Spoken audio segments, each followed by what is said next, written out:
So, the Canon 5D, Canon's full frame professional camera. It's a little bit old now, it's been out for a good 3, maybe 4 years now. This is the first version, the first full frame one that they had. They've now got the Canon 5D Mark II and possibly the 5D Mark III is coming out in a wee while, not too long from now. Why would I review a 5D Mark I just now, you're probably wondering? Well, the thing is, you can get these pretty cheap for a full frame camera. You can get them, I've seen them at around about £1,000, which is about half the price of what they were whenever they first came out.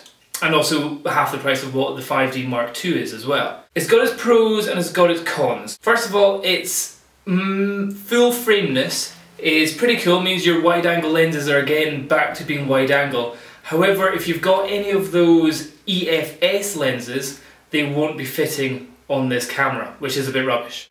The ISO on this is now getting pretty old and its ISO only goes up to 1600 and then it has hit its high levels or wherever they are. And that is actually pretty rubbish in comparison to what even this little camera which I'm filming on, the 550D, that can go up to 6400 before it then becomes its high levels, which is a huge difference. So in the 3 years that this camera's been around, new cameras, cheaper cameras, smaller cameras have come out and have totally blown this guy's ISO capability out the water. Also, the frames per second is pretty slow on this. If you listen to it, this is it at 400th of a second, and listen. So for sports wise, it's not really a great camera. Landscape wise, I would say this is probably more the kind of one that you'd want. I would say if you're doing big landscape pictures, the Canon 5D is pretty damn good. If you're doing sports, I would say no. If you're doing weddings where you need high ISO, I would say no again. If you're using cheaper lenses, again, I would say no because they probably won't fit on this camera. Another big thing which it totally misses, which Nikon beats it with, is this bit up here. No built-in flash. The Nikon D700, that at least has its own built-in flash. Okay, it's probably, in comparison to this, is more expensive, but if you take into account all the things that you'd have to buy, if you're doing a portrait shoot, for example, you've got your camera, you've got a flash, you've got an umbrella. The Nikon D700 is about 1,700. With SB 900, that's about an extra £300, and the umbrella and flash, that comes up to about £100. So there you're going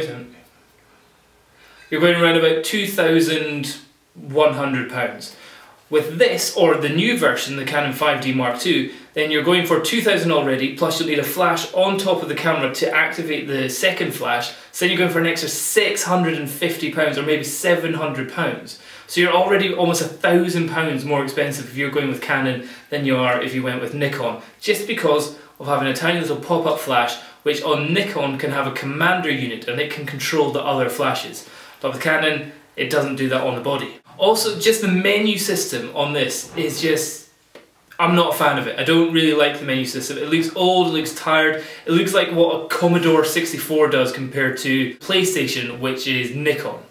So that's how I kind of see the differences here. The other problem with, whenever you go to full frame, this doesn't have any form of crop. With Nikon, you can at least use the crop center part of the sensor. So if you've got the cheaper lenses, then you can actually see like a proper image. But with this, you've always got the full frame.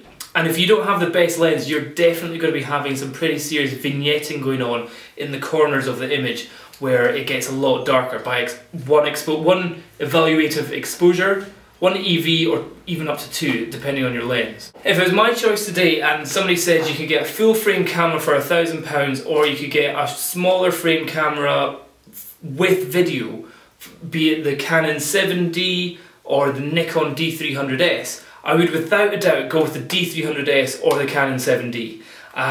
Compared to this, those cameras really blow it out of the water. Maybe not so much with the Canon 5D Mark II, but if you're looking for a budget full frame camera, then this is really the only option you've got, second-hand 5D. And personally, I would rather go with the newer, slightly lower down level cameras, just because every year they get about 5 times better. Even with like scrolling through the images on this, trying to go from picture to picture, it's really, really slow. The workings inside this are slow compared to the modern cameras. So yeah, that's just my little idea.